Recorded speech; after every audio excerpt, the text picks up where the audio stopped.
Jamoto, focando em alta. Tô com um defeito aqui que uma vez um amigo meu desmontou o motor 2 vezes e não conseguiu achar. E logo depois, quando ele não tinha mais o que fazer, ele montou a moto para mostrar pro cliente que não dava para fazer mais nada. Na hora de entregar, ele descobriu o defeito. Olha o barulho, viu? Olha o barulho.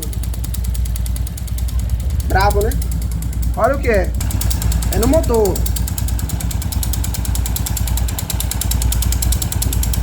Pense aí. A moeda caiu daqui de dentro na hora de trocar o dinheiro com o frentista do posto.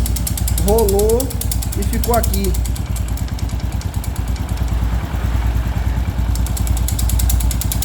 Será que dá pra endoidar o cara?